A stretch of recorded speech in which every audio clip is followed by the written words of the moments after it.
This is the future.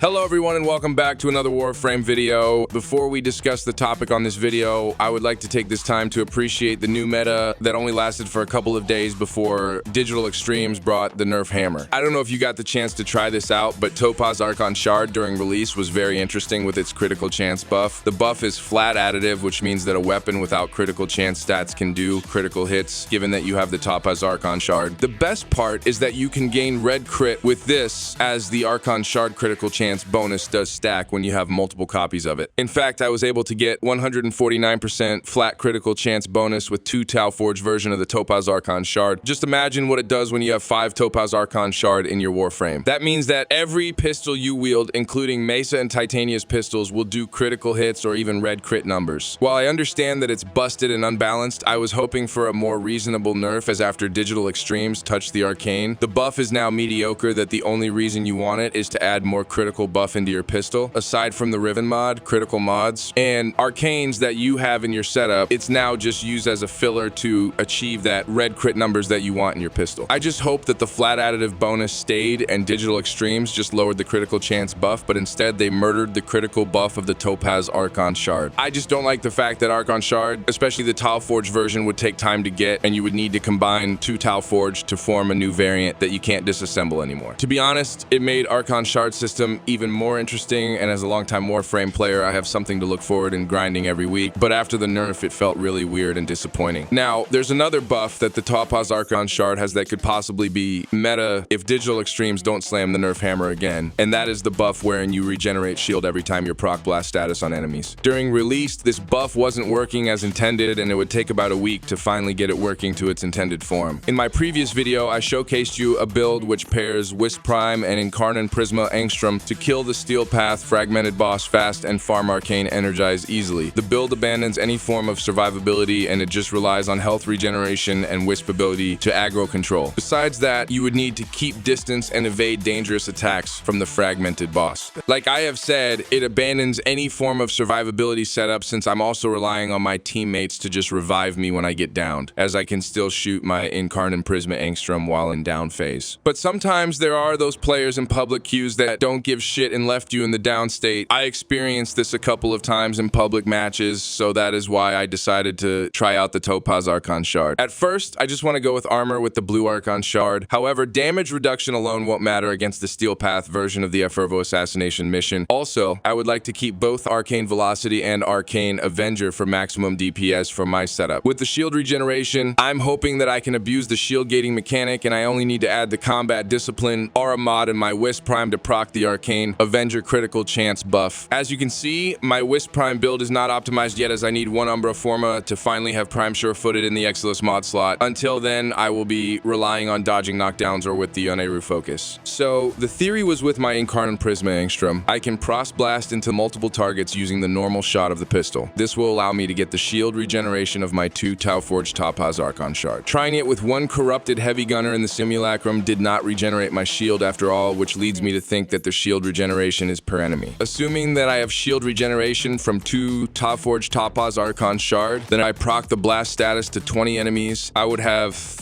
300 shield regeneration per second. At first, I thought this seems to be the case, as I suddenly got the fast shield regeneration after spawning 20 corrupted heavy gunners and inflicting them with the blast status. The good part is, it seems like the buff from the Topaz Archon Shard works from outside sources such as your companion. Now, I haven't tried it with Warframe abilities, but judging that it works with companions, I think that the blast procs from Warframe abilities will also work with the Topaz Archon Shard. I then tested this with my Diriga to proc multiple blast status to enemies with its Arc Coil precept. Then, I added the Hellstrom Sentinel weapon that is modded with blast and corrosive. Also, the Duplex Bond mod seems to be best in slot for this setup, as once I spend 100 energy, I can clone my Diriga that shoots the Hellstrom and proc the blast status. The best part is that the clones will stay for a while in the field even if the Sentinel is down, so you will still have constant blast procs while reviving your Sentinel. After this, I thought that this was the perfect synergy for this combo, but I was bamboozled when I tried the other other Sentinel weapons. While I was trying the Verglass Sentinel weapon, I was confused when my shield regenerates fast even if I only have one target that has multiple stacks of blast status. As you all know, the status effect of blast damage is inaccuracy. It reduces the gun accuracy of the afflicted target by 30% for 6 seconds. Melee attacks are unaffected by the proc, and subsequent procs add 5% reduced accuracy up to 75% in total after 10 stacks, with each proc having their own duration. This leads me to think that stacks of blast on one target also counts, and Digital Extremes might finally decided to make blast worth the investment. But instead of an element used to inflict damage, it's used for survivability with the shield regeneration and an accuracy debuff. Combining Dariga's Arc Coil and the Duplex Bond mod plus the Verglass modded with blast allows me to have insane shield regeneration that it can let me abuse the shield gating mechanic. Take note that I removed adaptation in this trial, and it would be better if I have it since it will give damage reduction to shields. You can also pair this with Arcane Aegis for overkill shield regeneration that lets you abuse the shield gating mechanic. Basically, you would need a companion with Verglass modded with blast and then add adaptation in the mix so you can have all Warframes in the game close to being immortal. I say close to being immortal because toxin damage will definitely mess up this setup. But for Warframes like Wisp Prime that has health regeneration, it's a massive boost to her survivability. Not to mention that this setup will also be broken to the likes of Caliban with Lethal Progeny, Hildren or Harrow with lots of shield regeneration, or even with Protea's shield satellite. With all the shield and shield gating shenanigans happening in Warframe right now, Arrows becomes obsolete every day. I just hope that in the near future we will see a rework on the Warframe. It doesn't need to be super extravagant, as Arrows just need a little bit of tweak on his abilities and add another layer of survivability. We now have Overguard, so why not give this Warframe the same treatment? So that's all about it. Go try out this Immortality setup right now if you have all the necessary things. Thank you so much for watching, and I hope to see you again in my next video. Squad Leader signing off.